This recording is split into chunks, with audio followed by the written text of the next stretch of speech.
Connected by purpose, driven by passion. This is Children's Healthcare Canada's Spark Live webinar series. Children's Healthcare Canada would like to thank the following Keystone funding partners for their ongoing contributions that support all of our programs and activities. The Stollery Children's Hospital Foundation, BC Children's Hospital Foundation, the Children's Hospital at London Health Sciences Centre, the Alberta Children's Hospital Foundation, the Children's Hospital of Eastern Ontario, and Holland Bloorview Kids Rehabilitation Hospital. We would also like to thank the organizations that provide funding for our knowledge translation activities, which includes this Spark Live webinar series, the Spark Conversations blog, and the Knowledge Exchange Network. To learn more about Children's Healthcare Canada, you can go to our website, follow us on Twitter or Facebook, or you can sign up for our weekly Spark newsletter at childrenshealthcarecanada.ca/email, where you will learn about upcoming events, read the latest posts from our blog, and other exciting news and events from across the child and youth healthcare community.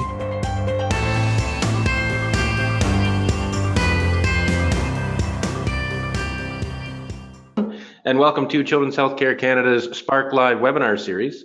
I'm Doug Maynard, your host for the next hour or so, and Spark Live is where we gather each Wednesday to showcase excellence and innovation from across the child and youth healthcare community, with our goal, as always, to spark conversation, ideas, and action. And since we are live, I do want to remind everyone that you do have the opportunity to ask questions at any time during the session. There's a question box that you'll type your questions into, so please don't hesitate to type your questions in as you think of them. Don't feel you need to wait until we ask for questions, and then we have them ready whenever our presenters are ready to take them. And always feel free to share your thoughts on Twitter, and if you do, be sure to tag us at Child Health Can. And also, before we start, I did want to mention that this is the time of year where we start thinking about the Children's Healthcare Canada Conference, this year being held in Ottawa on December 8th to the 10th. So be sure to check out all the information that is up on our website now at conference.childrenshealthcarecanada.ca. Registration is and has been open for a while.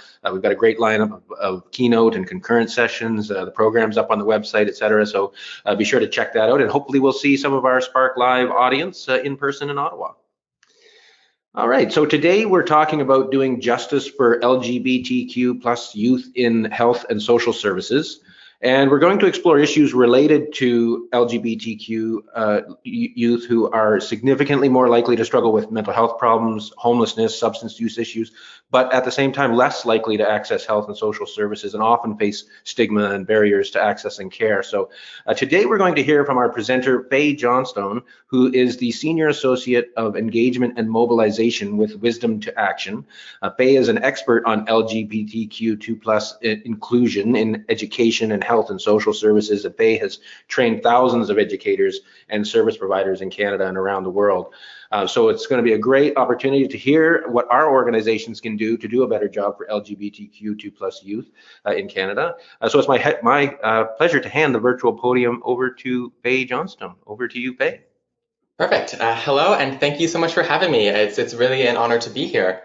I'm hoping at this time that everyone is seeing my screen pop up onto your screen. If not, I'm sure that somebody will let me know in 2 seconds, and I will attempt to make things work better. But first off, again, I want to say thank you for having me. I'm really thrilled to be chatting with folks across Canada focused on improving the health and well-being of children and young folks in some really innovative ways. So for the next hour or so, we'll basically be talking about some of the work that Wisdom to Action has done and some of our learnings around building the capacity of service providers and organizations, both in traditional healthcare, but also in community-based contexts, to improve their capacity to do justice to LGBTQ young folks, to ensure that when a queer or trans or otherwise gender and sexually diverse young person accesses care, we're really doing everything we can to be inclusive of them and their experiences. So here's a bit of the rundown for our session today. We'll, again, do a bit of who we are, setting the context, explore some introductory components around gender and sexuality, and then move from theory to practice and talk about how we actually put this work into action in our workplaces. Before I get much farther, I do want to take a moment to acknowledge that I am joining you today from unceded, unsurrendered Algonquin territory, otherwise known as Ottawa. When we talk about gender and sexuality, we usually or sometimes think of it as a separate box. that people fit into, whereas in truth, these identities are all interconnected. And so the way that we think and talk about gender and sexuality also needs to be cognizant of the histories on the land that we live on, to be cognizant of the ways that gender and sexuality have, and how we've constructed them in our society, have actually harmed Indigenous folks, have harmed Indigenous folks who are Two-Spirit and LGBTQ2+, in particular ways that we need to give space for as well. And so I think a land acknowledgement is an important place to start, but I'd also challenge folks to engage critically with how gender and sexuality relate to a system that is very much built on colonization and on histories of violence. When I come to this work as a creative facilitator, it actually, I'm used to having my face on screen, and so I'm gesturing aggressively already. But I really hope that throughout the time we have together, we can keep this discussion based and interactive as much as possible. As Doug said, please ask your questions and we'll keep an eye on those. So if something comes up that's really relevant in the moment, we'll address it then. And otherwise, I might actually just hold it till the end and then we can dive into it some more. I also want to create a space that is both safer and braver. And what I mean by that is, everyone's gone to or heard about safer spaces or safer space training at some point. And I think that's important to, help us create a space where we are nice to each other. But I also want to challenge folks to be brave. And what I mean by that is a lot of the time we're really hesitant to ask that question that we don't know how to ask. Or that question where we're worried that it's going to come off wrong or somebody's going to misinterpret it. And I would actually challenge you to ask that question and to be brave in that moment. I've done a lot of training with health and social service providers, and we all come to this work because we want to make a difference. We want to improve the lives of the communities that we're working with. And because of that, we also really don't want to make a mistake. We're really afraid to say the wrong thing. And I find that sits with people. And so if you don't ask that question, I don't have a chance to chat with you about it. I don't have a chance to, see how I feel, see how we can come to an agreement together. And so I would actually please ask that folks ask those uncomfortable questions. And my last thing here is that discomfort is good and healthy. When we talk about inclusion, we have this instinct to frame it as, everyone just needs to be nice, warm, and cozy, and the world's going to become a better place. And that's not actually the case, right? We know that we live in a world where systems of violence create harm, where different communities and different individuals are more likely to experience violence because of the identities that they bear and the experiences that they've had. And that, when we talk about that, we have to acknowledge that doesn't apply to everybody, that we live in a system where some folks are statistically more likely to be safe and flourish, and others are less likely to do so. And when it comes to conversations that expose how some folks might be more safe than others, there is a discomfort there.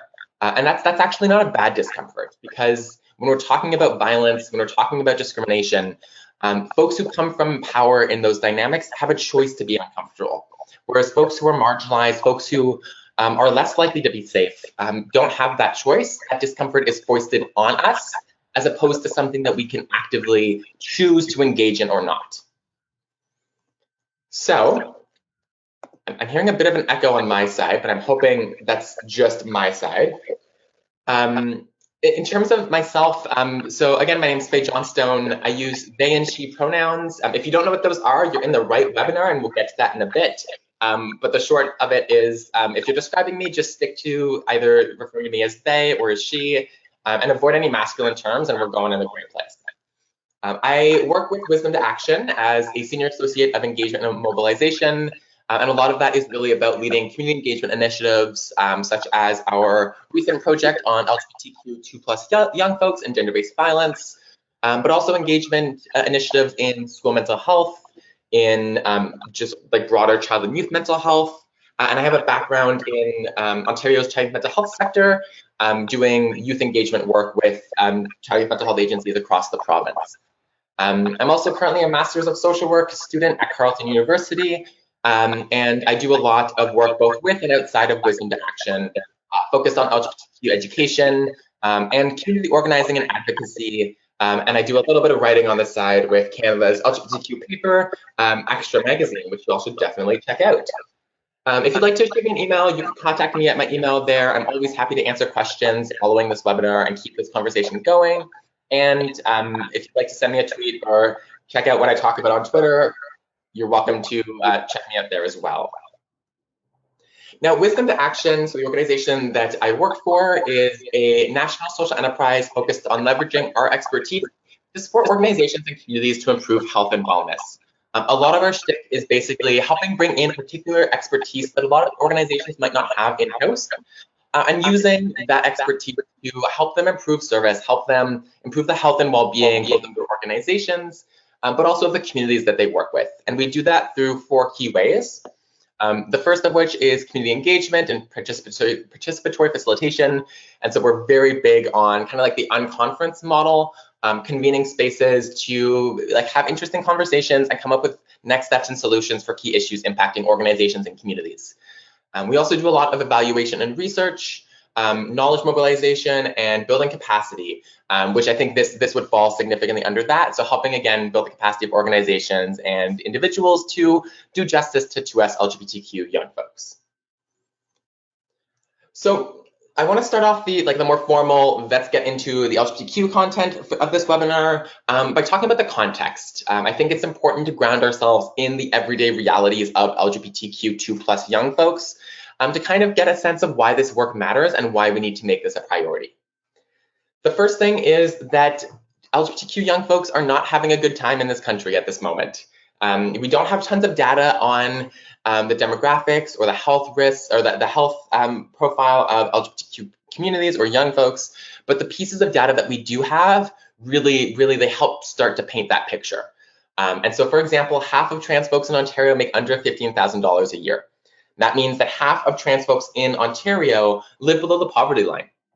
And that, as we know from a social determinants of health lens, means that they're less likely to have good health or report good health, but also less likely to have easy access to things like healthcare or social services and a whole range of other issues. We also know that 20 to 40% of homeless young folks in Ontario, and I believe in Canada, identify as LGBTQ2+. 70% of trans young folks have experienced sexual harassment. And this is the one that really, I think, hits me and that I would encourage folks to sit with for a moment, is that 47% of trans people between the ages of 16 and 24 have seriously considered suicide in the past year, while 19% have attempted. Now, my thing with this slide and with these, and I always do this in all of my conversations on LGBTQ issues, I call this my guilt trip slide. And I mean that with a little bit of humor, but also with some seriousness to it as well, because I just want us to sit with the fact that 47% of trans people between the ages of 16 and 24% have seriously considered suicide. I want to encourage folks to think of these not just as statistics, but as realities. It's easy, we live in a world of statistics. Folks who work in health and social services, we see a lot of the data, but I want to encourage folks to not just see a number here. I want you to imagine the sense in a community when this is the reality that you experience. I am relatively young myself. I'm 24 years old, and I've been working in LGBTQ communities probably since I was like 16 or 17. And these are the realities of my friends. These are the realities of young folks who I've worked with who are street involved and having a hard time accessing services that are not super set up for them. This is the experiences of the communities I'm a part of where suicide really is a significant issue that impacts us every day. And so I think, statistics, they can paint a picture, but the full picture is nowhere near complete without putting it into the context of the lives that LGBTQ2+ young folks lead every day. And so this is essentially it. We can talk all day about statistics, and I genuinely, I love my statistics, but they can't convey the realities of their lives and experiences. And that means that, sometimes there are a huge portion of our communities who are flourishing and doing phenomenally. But there's also significant portions who aren't. There are significant portions who might not even be captured in these statistics. So a big reason and kind of the impetus for this series of webinars that Wisdom to Action has led with different partners across Canada has been a report that we launched just a few months ago in, I believe, July, that was a consultation with LGBTQ2+ young folks on their experiences of gender-based violence. And that really was indeed the impetus or what led to the mobilization of this work in a bigger way for us.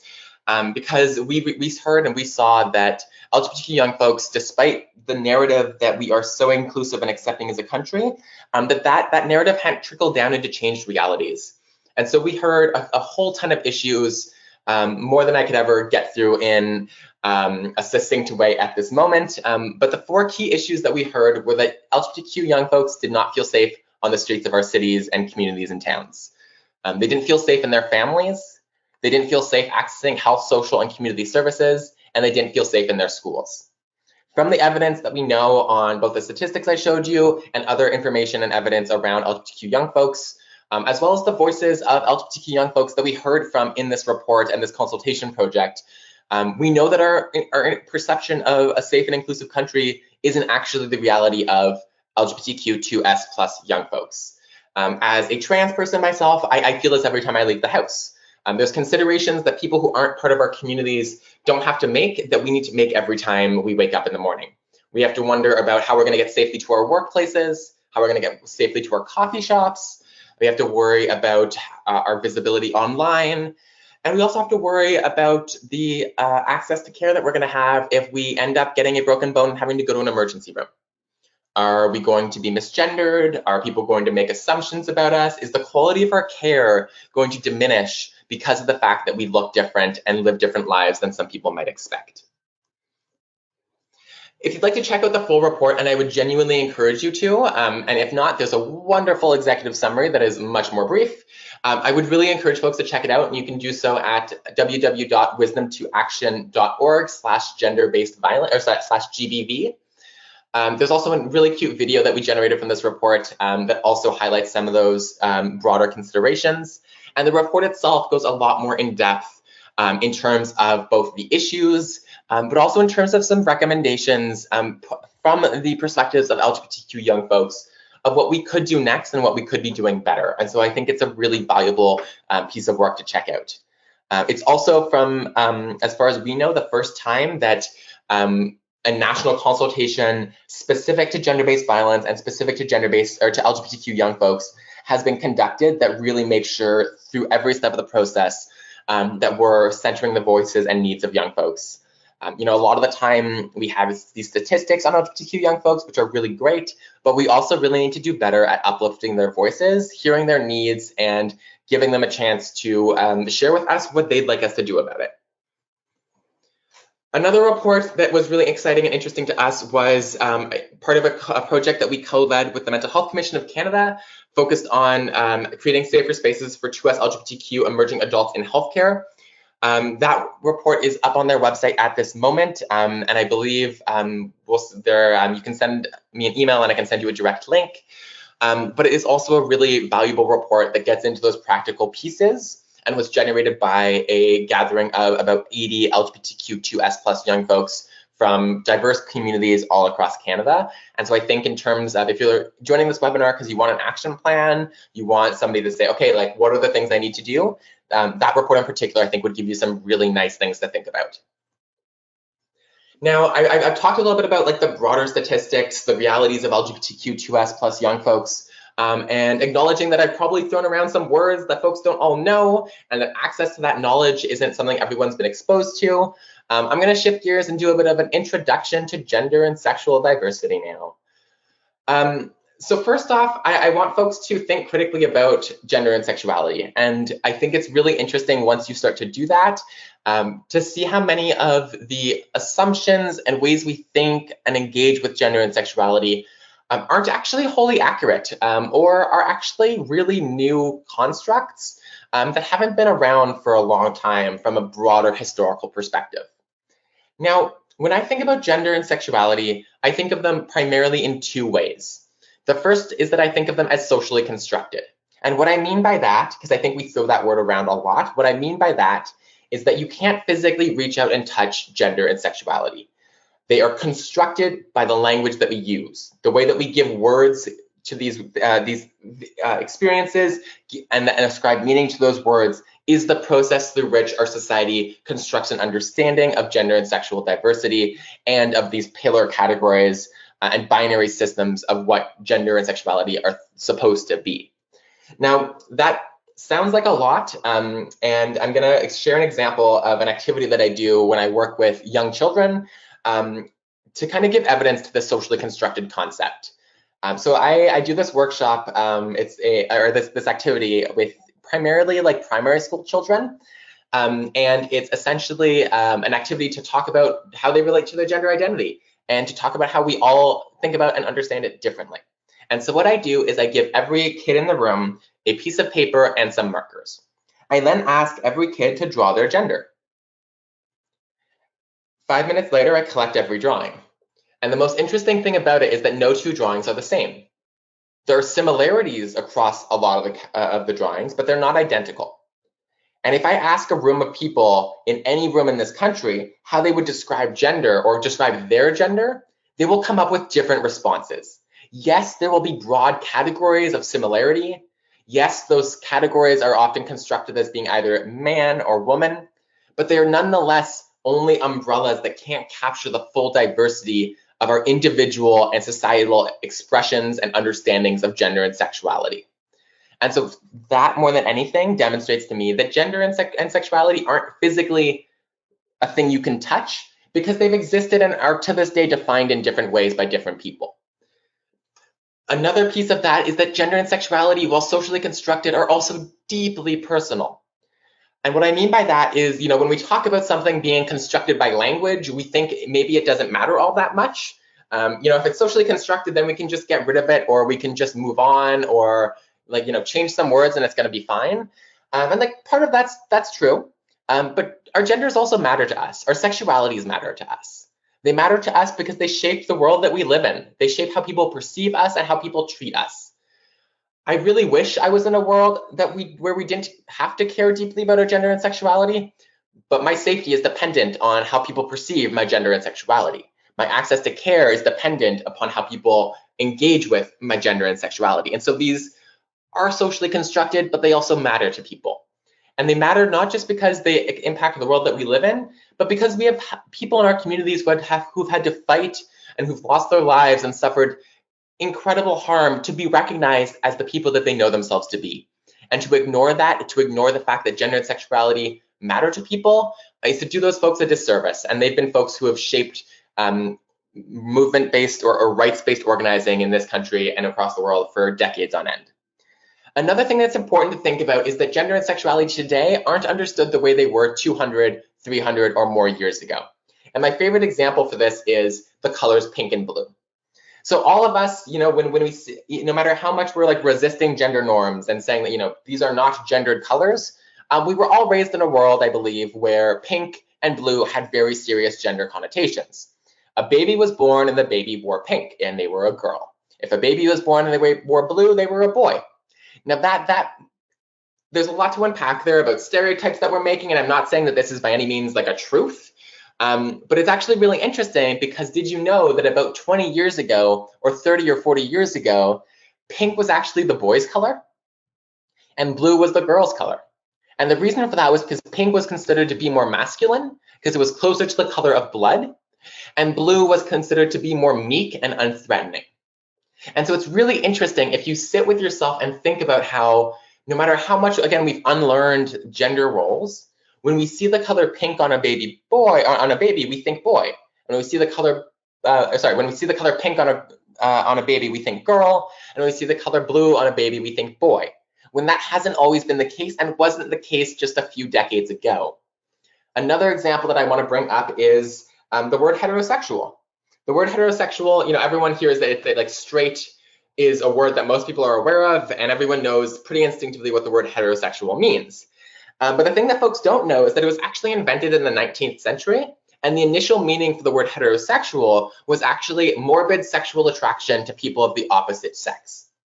And so this term that has so much meaning and that people are so attached to in some ways is actually A, less than 300 years old, and B, was actually initially a diagnosis for morbid sexual attraction to people of the opposite gender.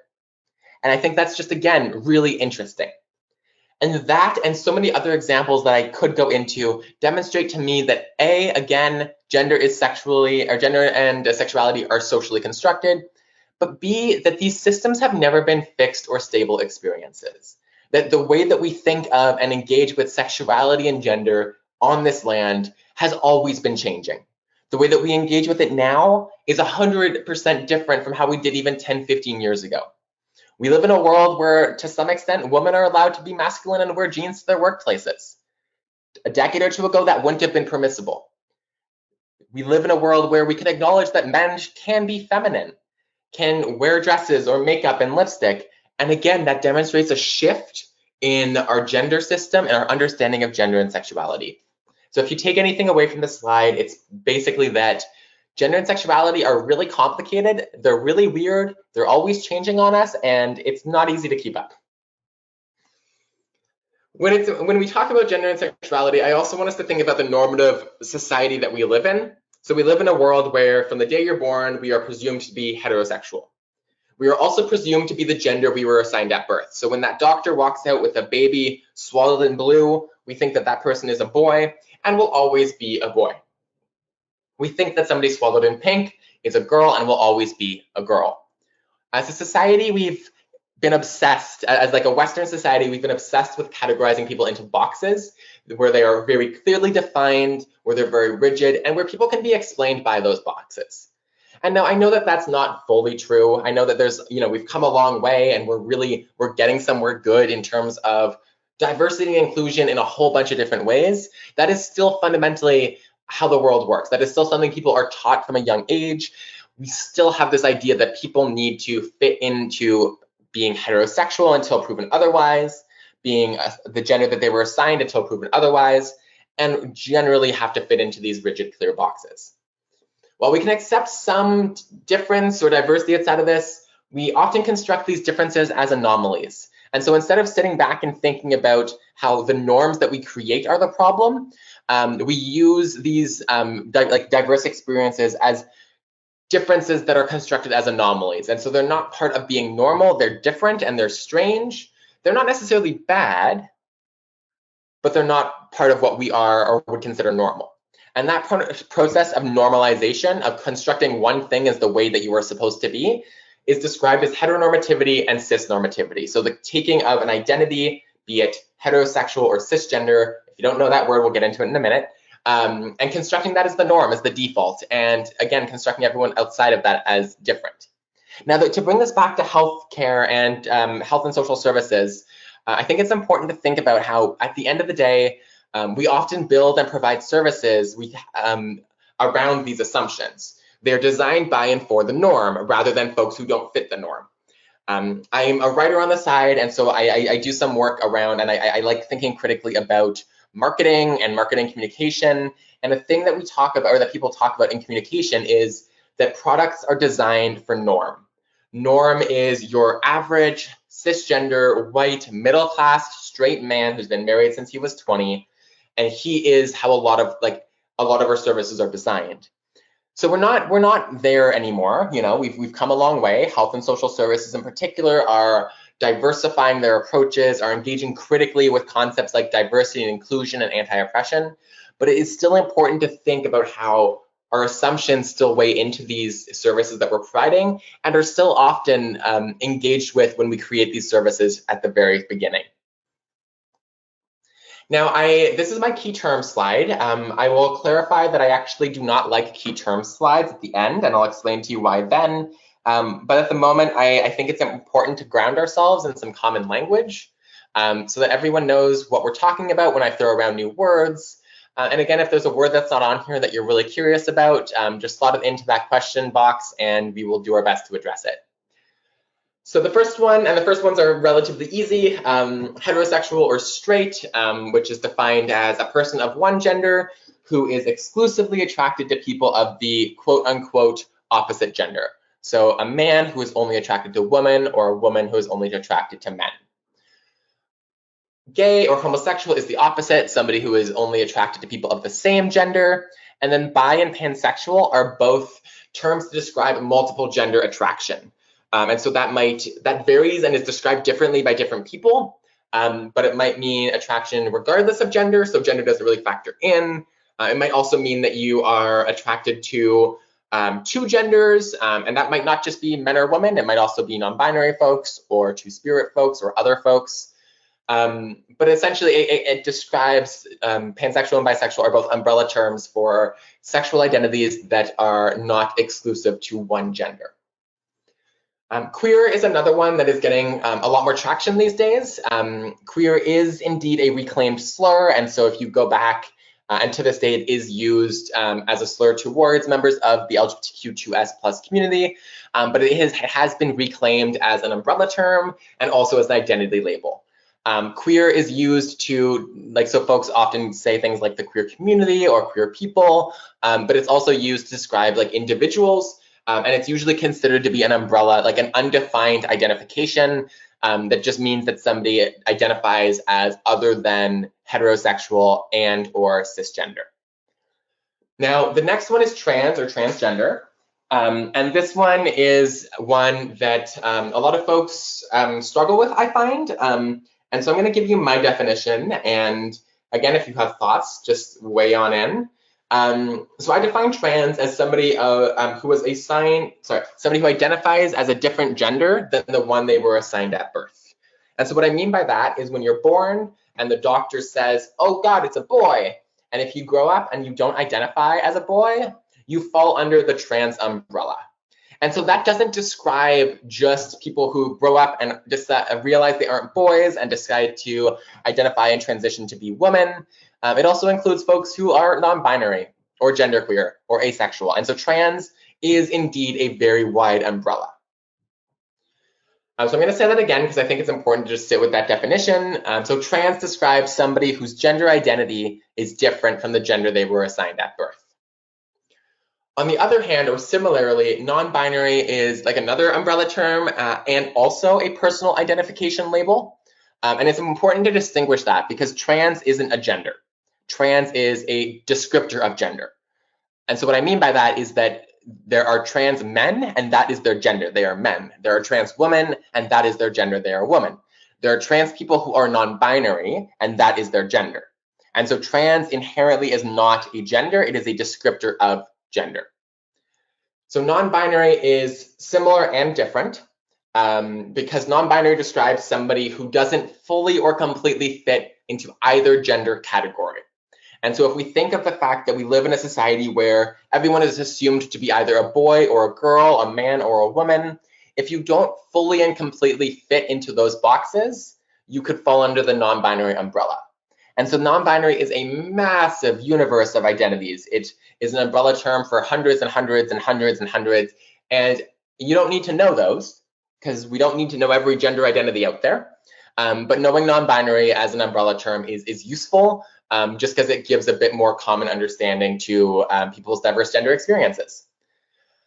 Genderqueer and gender nonconforming kind of fall under the non-binary umbrella. And so they're basically identities that at the end of it are not defined by either being male or female, but exist somewhere outside of those. The next one is asexual, which is a identification that describes somebody who does not or tends not to experience sexual attraction. The important thing here is that asexual folks might still engage in sexual activities or have sexual partners, but they engage with it differently and they might tend not to, and they might engage with it in different ways. Another one that is important and that a lot of folks tend to not have heard is cisgender.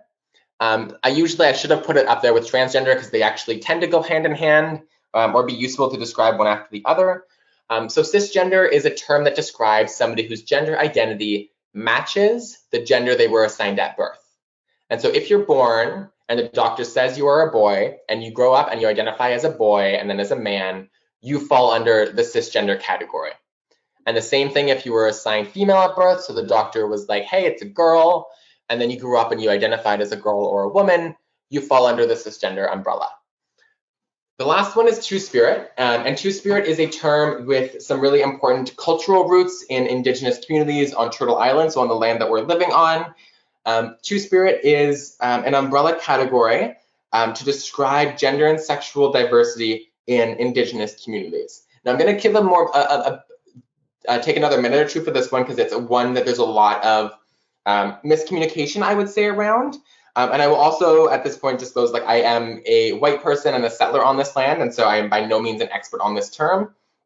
But Two-Spirit was coined in the 1990s because way back when colonization began, centuries ago, when settlers came to this land, they encountered people whose gender and sexual expressions and identities didn't fit into the rigid Western system that they were trying to impose.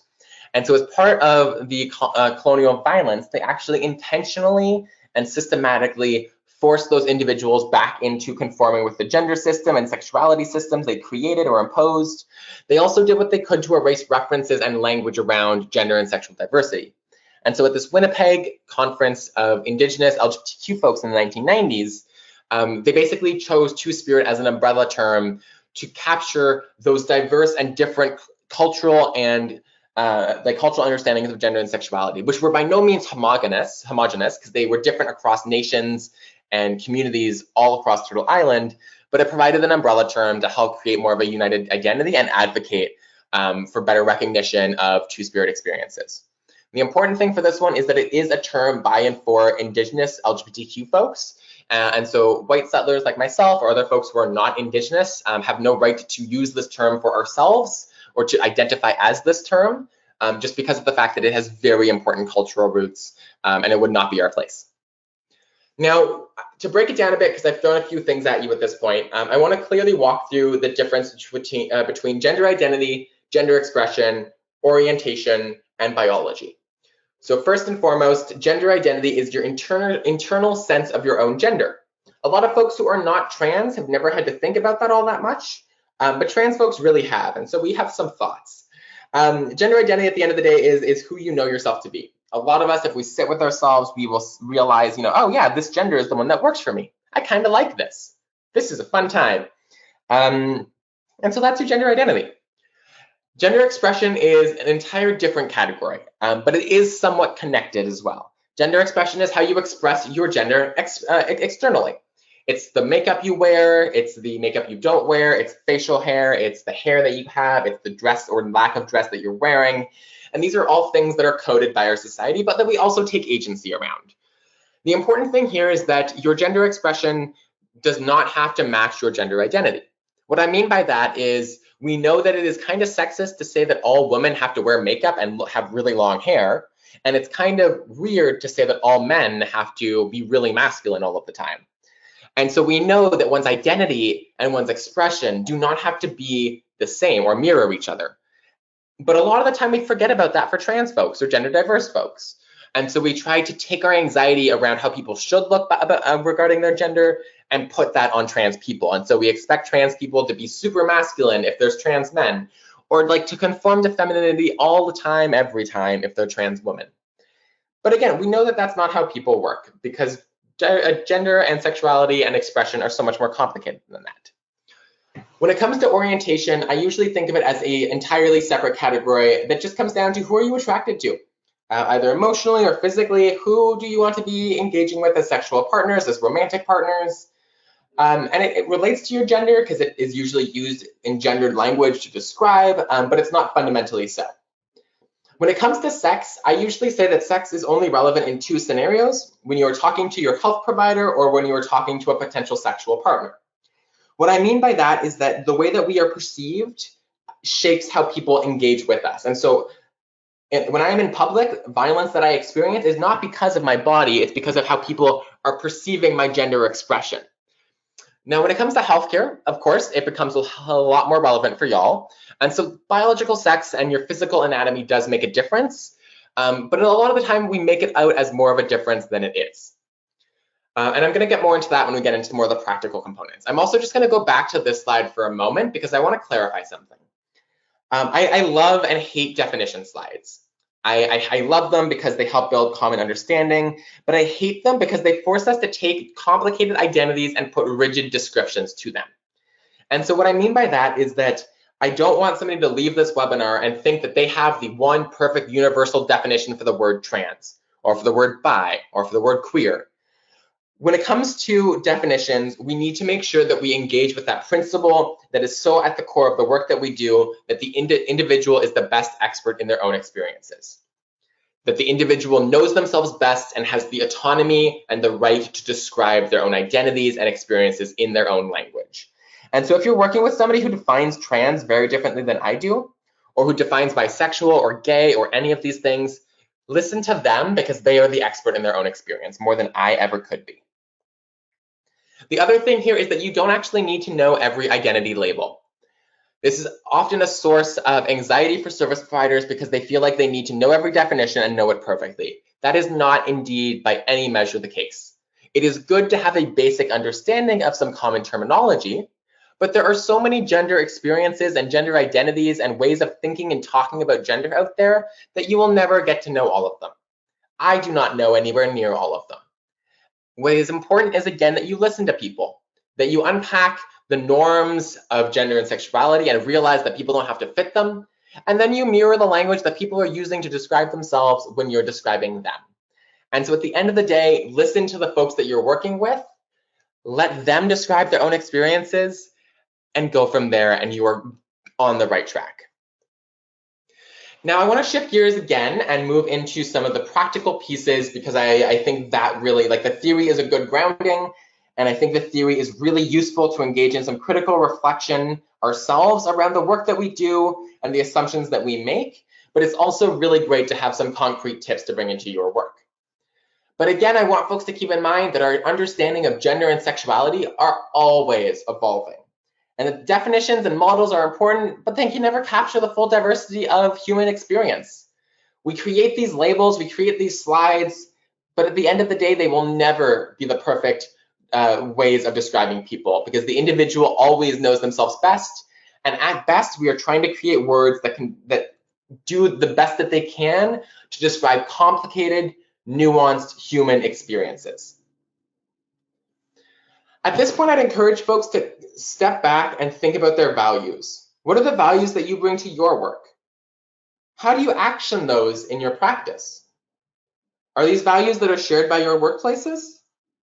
Are these values that you think about when you're providing care to LGBTQ2S plus young folks? And the reason for that is that at the end of the day, I think LGBTQ2 plus inclusion is really easy. I think that we already know how to do it, and I think that we're already doing it. Because LGBTQ inclusion is about respect for diversity. It's about person-centered services and care. It's about acknowledging that the expert is the person in the room with you and that they know themselves better than we ever could. It's about acknowledging that we all have the right to make decisions about our bodies and choices about the care that we receive. And it's about being accountable when we make mistakes and all of the time in every situation as best as we can, striving for excellence. You know, I can ramble for days on end about LGBTQ inclusion in health and social services, but if you go back to these pillar values and let them guide your decision making and guide your care with trans, LGBTQ, and gender diverse folks, that is the best step. More than anything else, when I work with health and social services, I hear that people are afraid. They are afraid to make a mistake. They are afraid that they won't know the right name, the right identity label, the right description. They're afraid that they won't put their feet in their mouths. And that actually gets in the way of good care because you do not need all of the answers. You will never have all of the answers. But if you go back to these values and to your guiding values as a provider, you are going in the right direction because you do not need and you will never have all of the answers. So at the end of the day, inclusive care is meeting people where they're at, avoiding and unpacking the ideas that we have about people's genders and sexualities, acknowledging them as the expert in their own experiences, and shaping our care around their needs. There is nothing radical in this. There's nothing radical about LGBTQ2 plus inclusion in health and social services. It's work that we've always done. It's work that we're always doing. We just need to think about it, engage with it when it comes to LGBTQ identities, and we have to get to the work. Because all too often we stay in the moment of fear or anxiety and we let that rule us. So I said I would get into the practical pieces and that was a little bit more theory, but here's where I'm really shifting gears to some practical tips, tricks, and considerations. The first one is pronouns. Pronouns are a really important thing, particularly for trans and gender diverse young folks. Pronouns at the end of the day are a way of describing people without using their name, when in the third person. So examples are he, him, his, she, her, hers, and they, them, theirs. At the end of the day, pronouns are substitutes for names. When we don't know somebody's name, we won't make an assumption about what it is or what it should be. And just like that, with pronouns, we shouldn't make an assumption about somebody's pronouns or what it should or could be without asking them. Pronouns also cannot be assumed based off our gender presentation or expression. What I mean by that is that we live in a world where we're taught that men look a particular way and women look a different way. If we can unpack how that idea is sexist, if we can unpack that people of any gender have a full right to exercise their autonomy and express themselves in wonderfully diverse and colorful ways, we also need to acknowledge that you can't know somebody's gender just by looking at them. You don't, because gender identity and gender expression are not fundamentally connected. And so pronouns can't be assumed off of presentation or expression. When it comes to bringing this into your work, there's a few things that you can do. And there's some things that folks are doing that I'm not the biggest fan of, and there's others that I'm very much a fan of. My recommendation is to provide opportunities for people to disclose their pronouns to you and to disclose your own. What I mean by that is that I think we often put trans and LGBTQ folks on the spot when we ask them in big groups of people to disclose their pronouns. It can be very anxiety-inducing to have somebody pestering you about the pronouns that you use when you know that the people in the waiting room are staring at you. And so providing people opportunities that are optional to disclose maximizes their autonomy and ensures their safety. So the way that I would do this in your shoes is when I'm introducing myself, I would say, hello, my name is Faye Johnstone. I work with Wisdom to Action. I use both she and they pronouns, and you can use whichever one you'd like. I'm cool either way. If you'd like, you can let me know your pronouns, but I'd also just like to know your name. What that does by doing it like that in either group meetings or one-on-one interactions is it gives folks an opportunity and an invitation. They know that you're a safe person because you've told them your pronouns. You've demonstrated that you know what pronouns are. But it also means that they can just jump over it if they don't want to engage in that conversation there, if they don't know if they feel safe yet, or if they're really confused about what their pronouns might be. Just like with names, with pronouns, just like with names, there are a lot more of them than you think. There are millions and millions of names in this world, and you might not be able to pronounce all of the pronouns that you come across.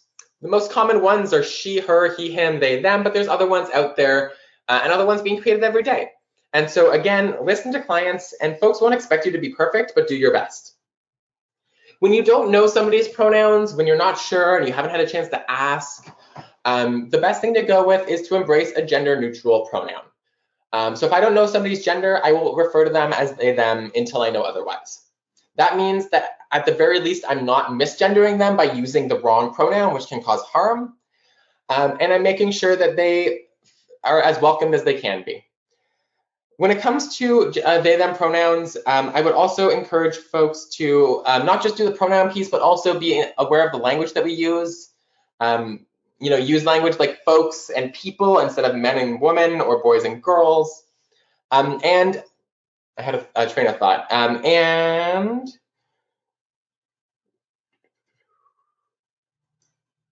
it was a great train of thought, but it has run away from me.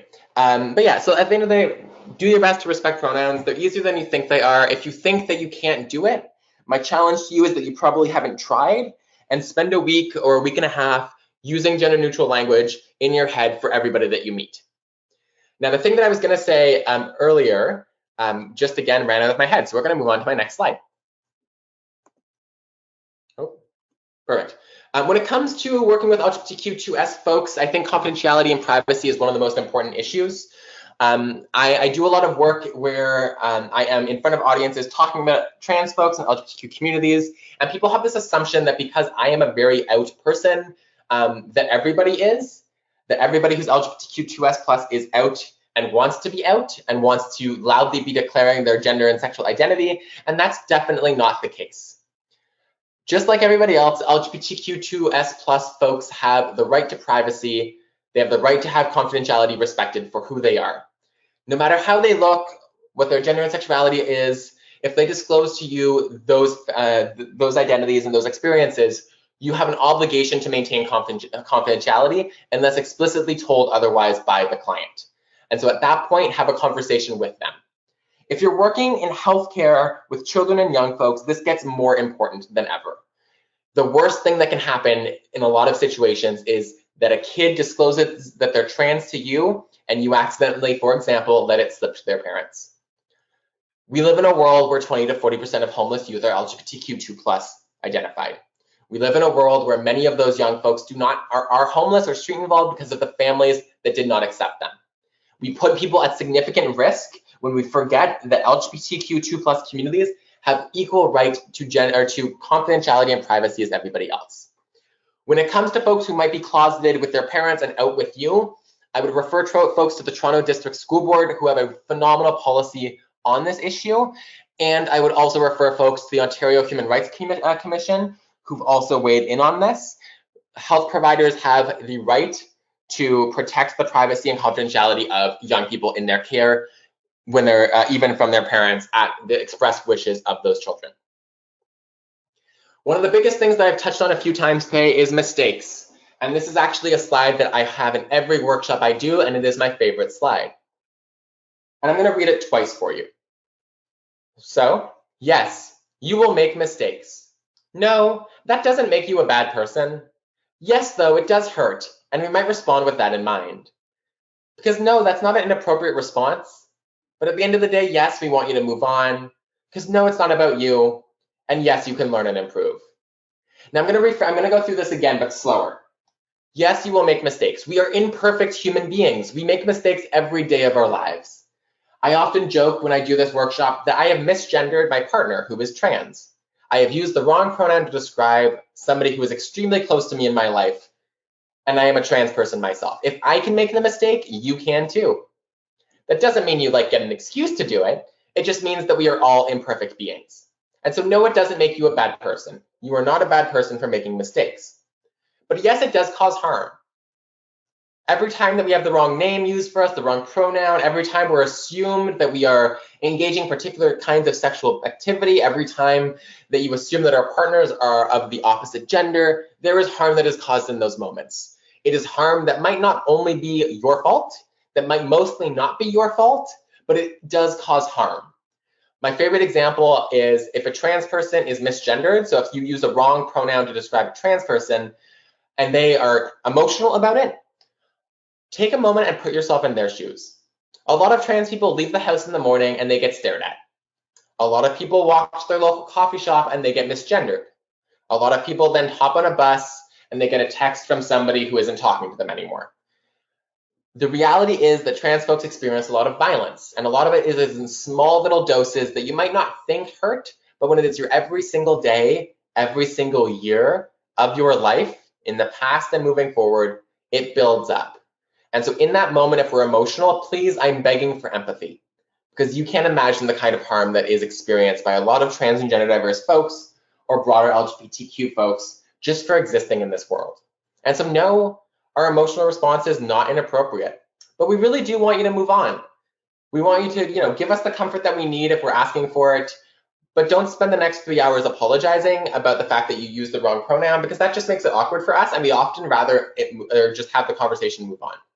Because at the end of the day, it's not about you, and we should not be the ones where they're consoling you over the fact that you caused harm to us. But at the end of the day, we need you to keep learning and improving. We need you to keep trying. I've been working in Ottawa for the last few years with a coalition of folks who are trying to improve access to transition-related healthcare for trans and gender diverse folks, and most notably hormones. What we've heard and what's been heard across Ontario and arguably across Canada is that the main reason that physicians are not prescribing hormones, and the way that our healthcare system in Ontario is set up, is that hormones for trans and gender diverse people should be prescribed by either, I believe, nurse practitioners or primary care physicians. The reason they're not doing it isn't because they don't know how to, it's because they're afraid to make a mistake. They're afraid to say the wrong thing. They're afraid of all of these issues. We need people to move beyond that. We need folks to realize that you do not need every answer. You do not need every identity label rolling off your tongue. You need to revert to your principles. You need to get into the work and give care to those young folks, to those communities. When it comes to organizations, I also think we need a lot of work. And what I mean by that is I do a lot of LGBTQ 101 workshops with Health and Social Services in Ottawa, and I'm tired of them, and I'm bored of them. And I say that with love because I also love facilitating them, but we always do the 101 workshops, and we really need to encourage organizations to think less about individual capacity building for a service provider or for a team of service providers, and think critically about the need for organizational culture change. And what that looks like is engaging with LGBTQ organizations and communities to identify gaps and opportunities in your workplace, to engage in a review of your intake process and introduce gender-neutral washrooms, create a physical space that is LGBTQ2+ inclusive, identify processes to navigate gendered programming, and so much more. A lot of the time, these LGBTQ 101 workshops don't get practical enough. When I do, my usual workshop is a 3.5-hour session. And when I do those sessions, I get folks to have to look at some case studies. I get folks to think, what would they do if a trans man is trying to get access to a woman's shelter? Our gut instinct might say, okay, this person is a man. This person needs to access the men's shelter. And that makes some degree of sense, but how about you think about it more? Let's think about the fact that a trans man in a men's shelter might experience violence. Maybe they don't feel safe there. How do you navigate that situation? What do you do? Who do you talk to? What if another service user is having a bad time about it? How do you work through that? How do you work through if somebody's accessing your space and needs access to a gender-neutral washroom, but you don't have one? How do you maximize their rights in those moments? How do you maximize their comfort? And so I would encourage organizations and providers need to go through this more wholesome process to engage critically about how to shift their internal culture so that everybody in your organizations knows this is a commitment, knows that there are ways of actioning this commitment in their everyday practice, and also have the critical thinking skills in this particular kind of context to engage when it gets messy. Because LGBTQ identities, gender and sexuality are fundamentally messy, and they always will be. And so we need to be able to engage critically in order to address issues that might arise. The biggest thing is organizations need to move beyond a 101 and move into a fulsome commitment to these issues in a way that is sustained, that is staffed, and that has this commitment of the leadership teams. Other issues include governance and policies, as well as staff training and development. So making sure that training isn't just a one-off, but is ongoing, making sure it's an in-depth education opportunity, and making sure it's relevant to their work. When I work with agencies, I do a series of meetings leading up to the session where we identify upcoming issues. People hire me because they've had a problem or because something's gone wrong. And so I want to know about that. I want to know, okay, so you have your first trans employee, or you have this, that, and another thing. How do you want me to address those issues, and how can we problem solve these issues? When it comes to policies around LGBTQ inclusion, I would say you should definitely embed them in your anti-discrimination policy, but also look beyond that as well. And my key example is the Youth Services Bureau here in Ottawa. They introduced a pronoun policy that is probably the most extensive that I've ever seen and the best that I've ever seen. It lays out the process and procedures around how to normalize pronouns in their workplace, the expectations on staff and leadership teams, and it puts that in a way where it really demonstrates a commitment to making this a core process. If folks want a copy of it, they have given me permission to share, and I am very, very willing to do so. Another thing that we need to think about is not doing this work in isolation. We cannot do LGBTQ inclusion without LGBTQ people at the center of the table. When we did this report on gender-based violence, we had tons of LGBTQ young folks across the country hanging out with us. I would encourage folks to engage in a similar process. Build relationships, share power with them, honor their time and expertise through financial commitments and honoraria, and hold yourselves accountable when you screw up the relationship, if you do. Again, my biggest worry is that somebody's going to make a mistake and they're going to think somebody burned that bridge when that bridge just really needs to be repaired, and you can move forward from there. Meaningful engagement needs to be intentional and fulsome. It cannot be on the side of, off the side of your desk. It needs to include dedicated resources and strategic planning. It needs to do justice to the importance of this issue. I'm coming up on time here, and so I'm going to jump a couple slides because I'm at time. In terms of resources that are useful for folks, real quick, Wisdom Action is happy to help folks if you are looking to venture more into this area. Our team is more than happy to provide mentorship and ongoing capacity building, etc., and also just answer your questions as best as we can. Rainbow Health Ontario has access to all kinds of clinical resources that I don't have expertise in. And so they can help folks if you're looking to improve access to gender affirming care or health services or transition related health care in your agency, if you're trying to problem solve an issue that you've had with a client, etc. If you're working with families, there's not a lot of resources out there for parents. There's a lot of books, but my favorite resource is a Facebook group that is a peer support group for parents, and it's called the Canadian Parents of Trans and Gender Diverse Kids. For kids and young folks, LGBT Youth Line is a provincial Ontario organization that offers peer support virtually and through phone calls. And then the Canadian Centre for Gender and Sexual Diversity does a ton of LGBTQ education and advocacy and on the national scale. I want to thank folks because I'm realizing that I'm at time, and I am sorry for the fact that I ramble really aggressively and quickly. But I really hope this has been useful for folks. You can send us an email at info@wisdomtoaction.org or fayejohnston@gmail.org. or .com. You can check out our Twitter handles there. And now I'm going to awkwardly ask Doug if we have time for any questions. We don't have a lot of time, but most of the audience, all but I think one, has managed to hang on with you, even though we're at the end of the hour. They're all still out there. So we are going to take just a few questions if you're able to stay on a little bit longer. Yeah, definitely.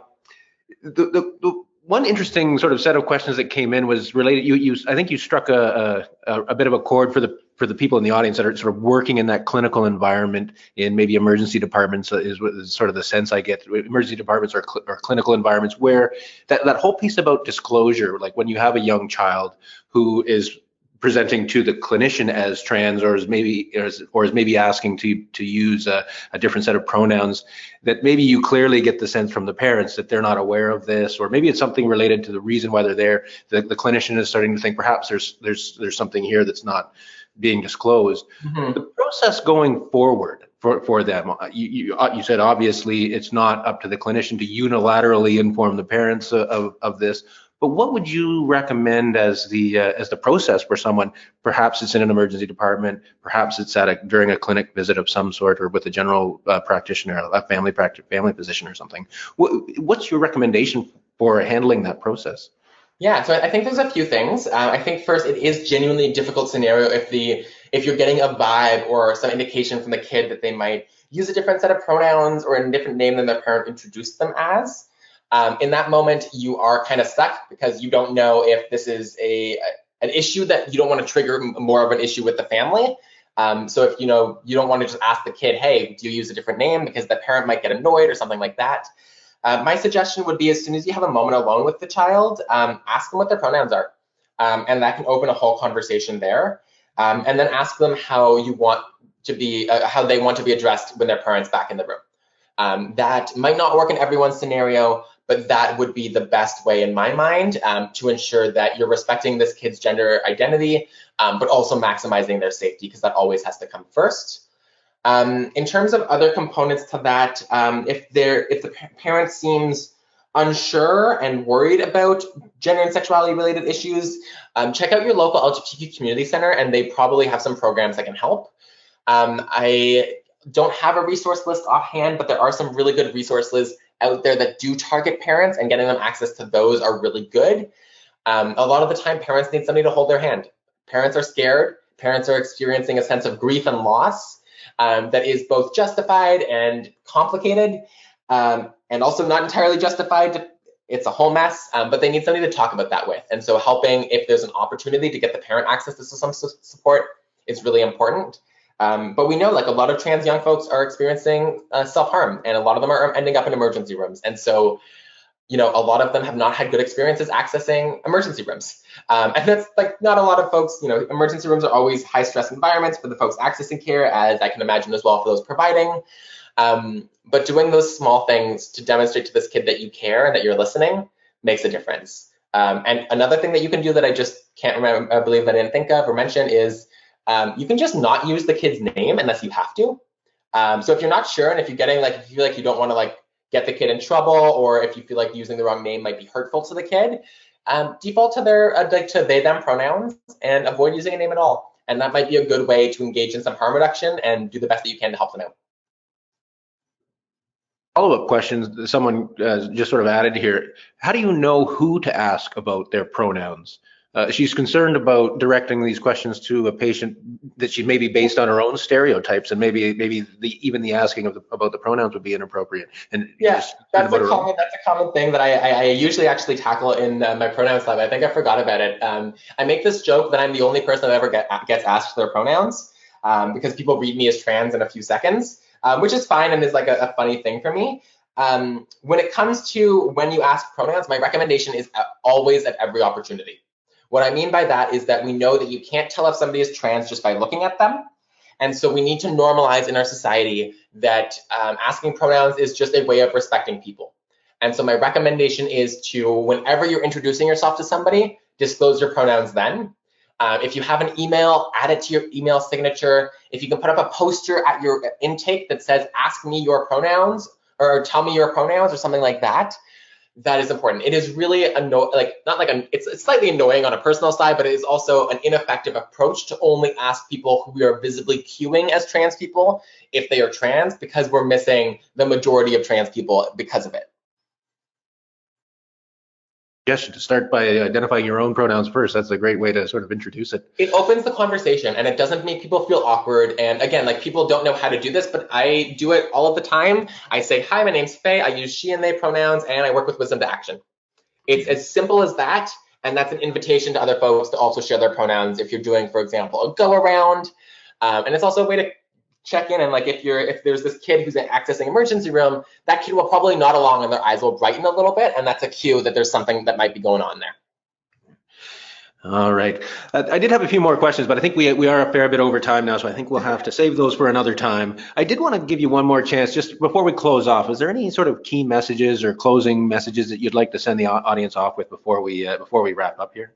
Yeah, for sure. First of all, I mean, thank you. Of course, it's been really, I mean, I feel like I'm used to, I've been gesturing at the screen enthusiastically the whole time, so I hope that's been fun for you to think about. But I think I just want to encourage folks, like, I would say that I'm tired. I think the communities that I'm a part of are tired. We've been doing this work for so long, and I've been doing this work professionally for 6 years, and the change that I want to see happen hasn't happened yet.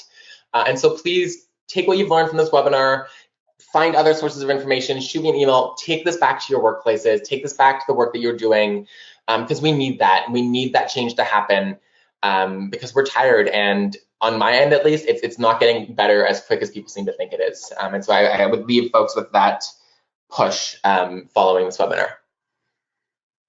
You've done a fantastic job, really, of opening the conversation, letting people understand that these are new terms and these are new ways of thinking about gender. It's not an expectation that everybody's an expert at this and it's okay to ask questions. I think you really did a great job of really making it a much more comfortable conversation. So thank you for that. Thank you. I appreciate it. All right, so we do our webinars every Wednesday at 11 a.m. Eastern time, and it is always great when you can watch live, as you do get to ask your questions and contribute your comments, because that really does enrich the discussion. But when you can't watch live, these recordings are recorded and made available on the Knowledge Exchange Network. Next week, on October 30th, our next webinar will actually be part 2 of a series, a short series we started last week that's sponsored by Mallinckrodt Pharmaceuticals, where we are speaking about broad issues related to implementation of devices, new clinical strategies, and other implementation issues as they relate to a complex multidisciplinary environment that we often experience in a hospital setting. This time we're going to be welcoming colleagues from the Hospital for Sick Children to talk about their experiences in implementing a hospital-wide electronic health record and some of the challenges that they faced and the lessons that they've learned about these sorts of large-scale implementations. So that's going to be a great session next week. As always, be sure to sign up for our newsletter, the Children's Healthcare Canada Spark newsletter, and that lets you stay up to date with all of our activities, including our upcoming webinars. So thanks again for joining us today. Thanks again to Faye for such a great presentation, and hopefully we'll see lots of you back here next week. Thank you again for having me.